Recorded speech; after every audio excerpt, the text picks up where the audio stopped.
So I had this excellent session today where there's a young lady who has a boyfriend who, throughout most of their relationship, he splurged on her. He was able to spend a lot of money. He was a man of means.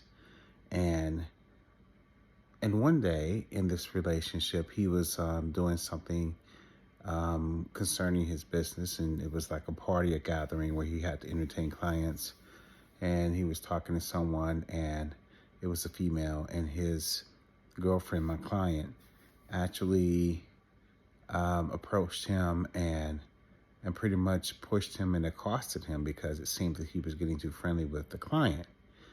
And we were going over what had happened, and then the months after, it's been 5 months since that incident. The months after, there has been a shift in the relationship, and he has been less he hasn't provided as much as he used to. He is extending promises. I call this extending promises, where someone is promising you something, and back in the day they used to follow up, and whatever they promised you they would do. But nowadays, when they promise you something, they're late in delivering, or they don't deliver, and they have to keep extending this promise to say, well, I was going to do it, but I'll do it on Saturday. And that's what he's been doing lately. And so what I said to her, she said, wow, that's profound. This is what I said. I said, you sensed before the incident. Now remember, you're the primary mover. You're the one who went up to him and caused the incident. But something happened that he didn't tell you before that. And his energy changed towards you. And when his energy changed towards you, it began to trigger past trauma. You recognized, unfortunately, his change in energy, and it represented to you a negative. And it caused your senses to be heightened, and you were very triggerable. And since you were triggerable, when you saw him with someone else in a triggerable state, you immediately went up and you acted straight out of emotion. And so I said, this is why you can't always say that the person who acts first, or the person who does a negative thing first, is always at fault when something happens. That's not always the case. What happens is the energy of their partner or someone who they really rely on and really love changes, and it triggers them. And since the person who they're relying on doesn't tell them something happened, then what ends up happening is some bad thing. And this is what happened.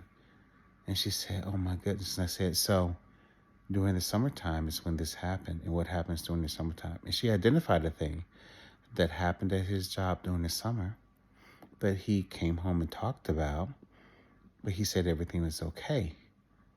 And she said, but it couldn't have been okay, because from that point forward, now that you're saying it, Gio, now that you're saying it, I remember he was different, and I had a heightened awareness and more anxiety. And then everything he did, it triggered me. I said, so what it means is something happened and he hid it from you. But guess what, folks? If someone is connected to us and aligned and in sync with us, we can't really hide anything. They know something's going on. And so what happened here is something happened. He wasn't fully honest, didn't tell her. He changed his energy because of what he knew and what he did or what happened, and he didn't share with her. She sensed the change, and then she has childhood trauma and past relationship trauma, and her awareness heightens.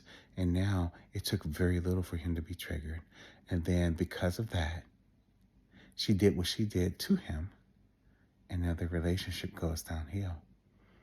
And she was like, well, what does it mean? I said, well, first of all, what it means is he should have communicated with you at all times that you're going to be his life partner, which is what he was saying.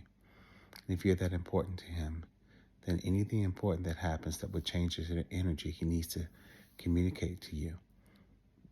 So that's the first thing that should happen. And the second thing that should happen is when you notice that there is a change and you inquire and he doesn't communicate, you need to begin to protectively distance yourself. Because if you don't, then you definitely open yourself up to be hurt. Because, and you must protect yourself because he should have told you. If he didn't tell you, then he also leaves you open to be hurt. And she said, wow. So I knew something was going on. I don't know what it is, but there was a change. I was triggered. I did something. So it's not 100% my fault. And I said, well, no, nothing in relationships is 100% anybody's fault. There's always some accountability on both sides. It's just a different degree of accountability. However, when things change like this and things go from good to bad so quickly, there's just something you don't know, but it's something that you could sense. And that's what brought out this event. And that's what made this relationship what it is today, which is something that it looks like it's not going to last. And it's not going to last because he didn't share with you what he should have shared with you. And your responses and reactions were because of his change of energy. And that change of energy came because he was not fully honest in giving to you in the way that he should be for someone he was going to marry. And so, and that's where we had to stop the session. But that was quite a discovery. And I say to you, nothing's really a mystery. You can go back and look at the chain of events. You can go back and think about the energy that a person is giving out. And you can actually almost figure out very closely like what is happening. That's important. It takes skill to do it, but it's important to understand that if you think back and you reflect, you can figure stuff out. And that produces for you a confidence and higher quality of life. And so, and I don't know where this was supposed to take us, but it was quite the discovery for her. And so now she has a little bit to talk to him about and a little bit to go off of and say, hey, be fully honest with me. I just got out of therapy and I do believe there's something you didn't tell me. If you tell me, maybe we can work it out. And if you do tell me we can't work it out, okay, please tell me. Please be honest. And so I think I helped her today. Let's see what happens.